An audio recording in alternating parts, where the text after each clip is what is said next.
One of the first ones I want to show you about is the subpoena, okay? And what it was 18 months after after the murder attempt, I get a protective order where the ex-wife that I hadn't seen or talked to in a year and a half, who lived 100 miles away, files a protective order on me, okay? I know that sounds absurd, and it was absurd. And because literally it was over 2 emails. One email, I asked her what she knows about my mom's death, which I believe she has information about that. And then the second email, I had sent her a copy of the communications between her former boyfriend and me, where he's telling me that he thinks she had a lot to do with the shooting from the things she said, and that she threatened to have him killed too. And I advised her to go see the FBI. Neither of these 2 emails were threatening, of course, but that resulted in a lifetime protective order. And I can't tell you how many times people that I suspect are involved in the crimes against me have pointed to this protective order.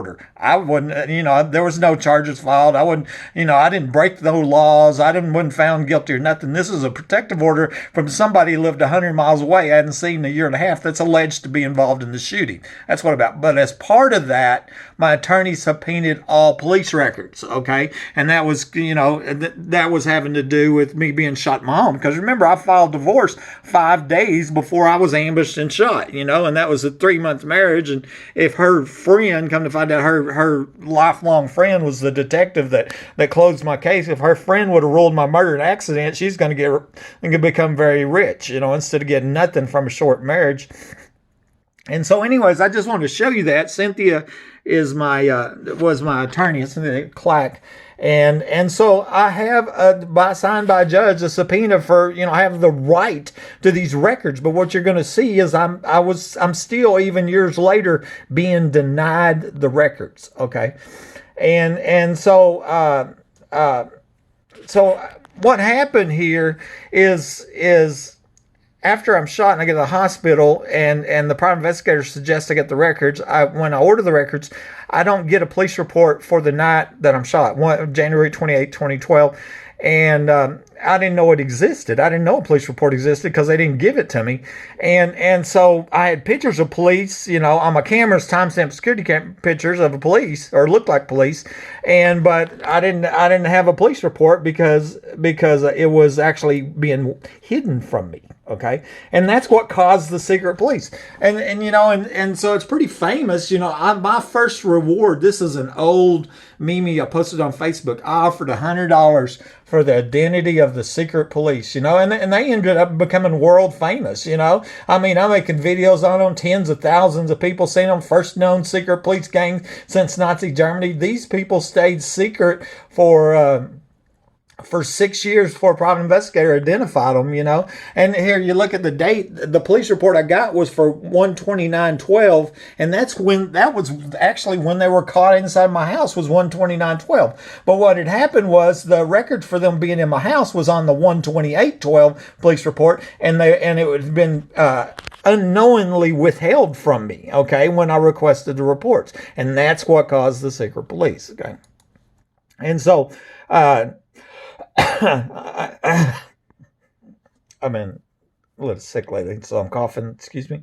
But so anyways, I'm going to move on. In 2019, in 2018, the secret police were identified by Empire Private Investigation, collected the $2,000 award. These were the names of the police that were seen in the pictures: April Chandler, Chad Simpson, Greg Chatwell, Greg Nelson, John Woodward, Mark Gilliam, Marty Barrett, Michael Glick, Mike Naylor, Rosie Rodriguez, Tony Dickey. What you're going to find interesting on this, now remember, these are identified by the private investigator, paid for, they collected a reward. That's the CSI. There's Rosie Rodriguez. Come to find out, she's the lifelong friend of the ex-wife. She's a main player for sure. Chad Simpson wasn't on the police report that we found existed, and he's no longer alive, alleged to have murdered his wife, killed himself. Mike Naylor, he's the sheriff deputy that's no longer alive. He was alleged to have died in the line of duty 2 months before Simpson died. So you got 2 secret police dead. You know, John Woodward, he's the sheriff, first one seen showing up, and he's the sheriff from a different county, wasn't dispatched, not on the police report.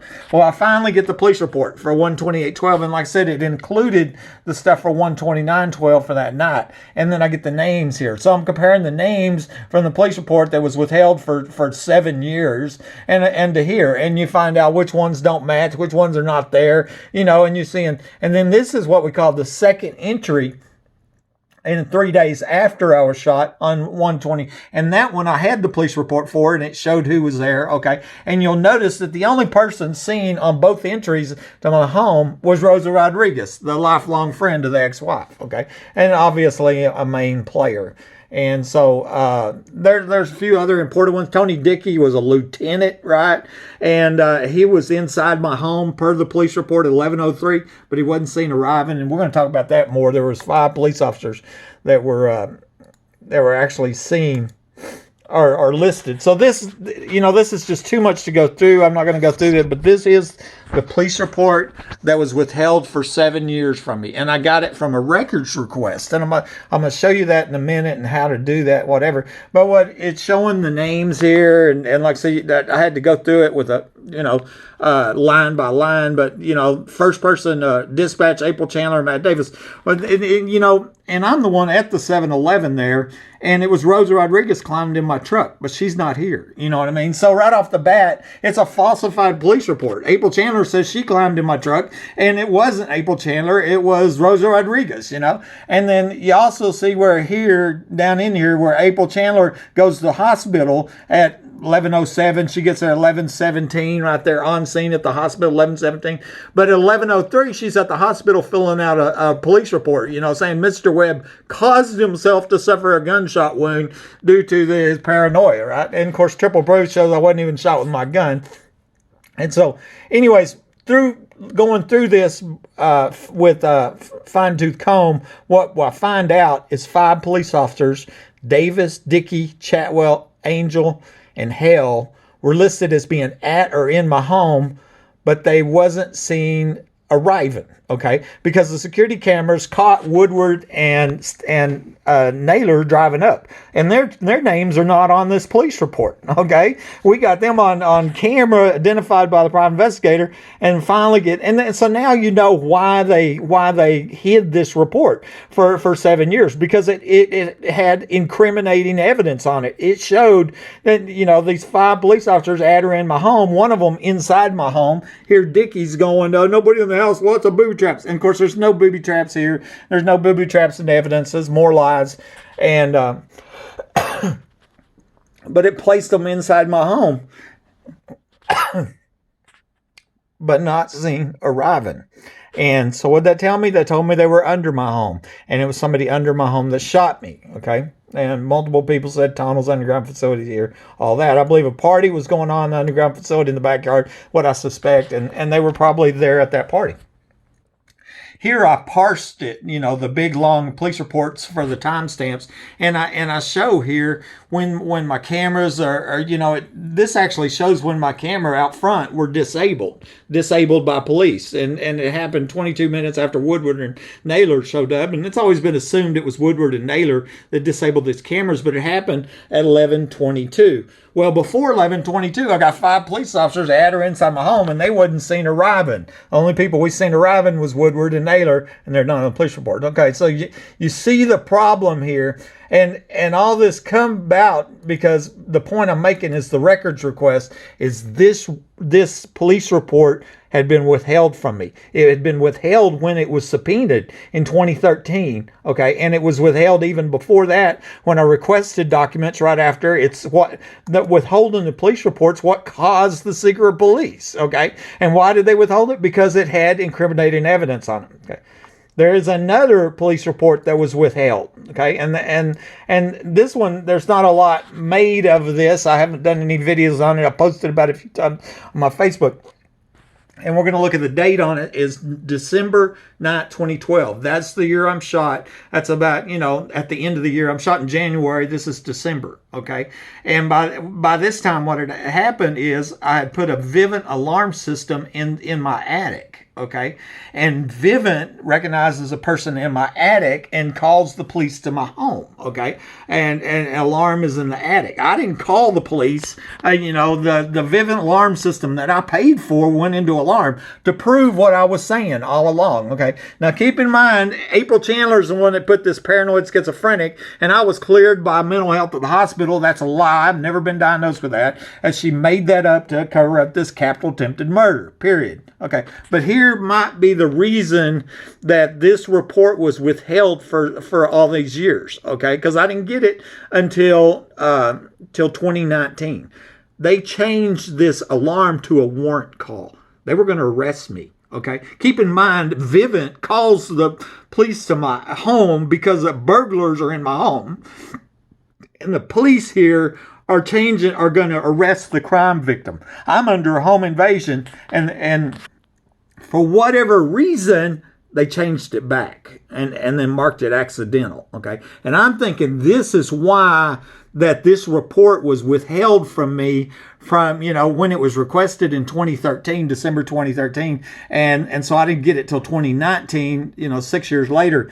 That the reason they did, because if they change that and there's a warrant, then I should be able to get a copy of that warrant. I did a records request and I didn't get it, but I, you know, as I've shown with evidence, they keep hiding evidence from me, you know, and incriminating evidence. And these were the officers here.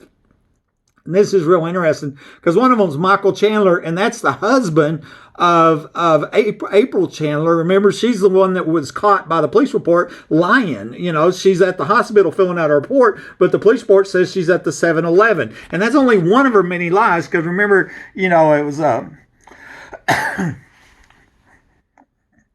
Rodriguez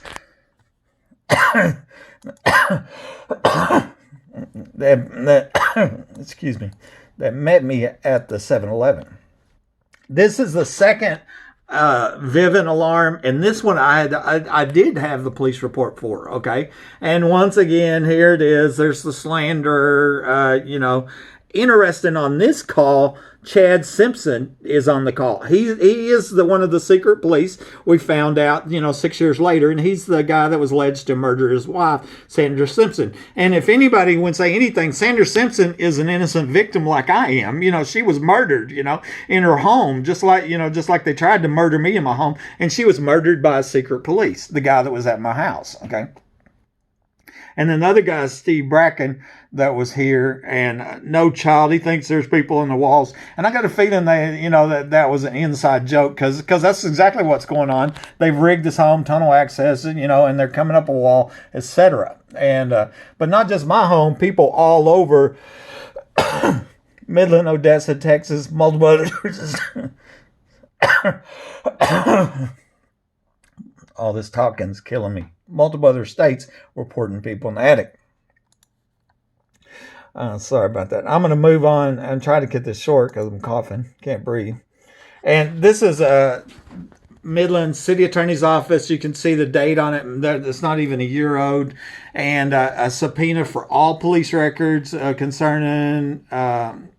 And see, I tried to get the subpoena right here but I ended up getting it from my attorney, and I showed you a copy of that subpoena, and because they're telling me they don't have it, okay, and because I couldn't get it from the records request, okay, and then the supplement number 2, we're going to focus on that, from Midland Police Department, and report number, okay, and that was on the information report, and then some other information. Other things I requested was like, I want to know every police call has been to this house before I moved here, because I was told that the police were called here for Mike Lawhon, and that was withheld from me. Oh, and then, you know, when I want to appeal it, they send it to the Texas Attorney General's office, and Texas Attorney General Paxton, you know, always sides with the city, so they're hiding the information. And you know, as far as I'm concerned, this information's being hidden to obstruct justice. Is what this whole thing's been, obstruction of justice. You know, I wasn't shot with my gun. It's a capital attempted murder. There's a would-be killer walking around free right now that breaks into homes and murders people. We can be sure of that. And I can't even get the records, you know, and so that's part of the deal there. Okay, here. Let's look here. That's what I just showed you. And let's look this one. Okay. And this was another one as an example, where I said I want to list all 911 calls in the last 10 years, somebody in the attic, and they said there was none, zero. And I made a video on that. It's called People in the Attic. You had to go see that video, because I'm showing recorded right off my police scanner, the police being dispatched to homes where the homeowner reported somebody in the attic. That's not even my house. That's other people's houses. There's a bunch of them. I mean, I got a whole list of other homes, documented. But when you contact the City of Midland records request, the police department, they say there is none. and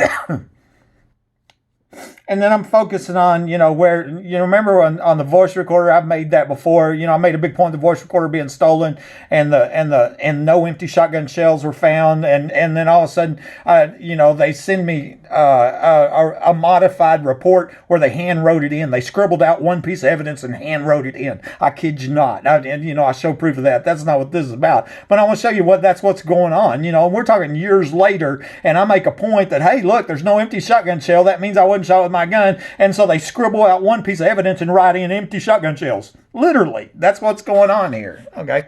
And but I wanted to focus. I don't know if it come up here. Well, I don't have it ready. I want to focus on that supplement number 2.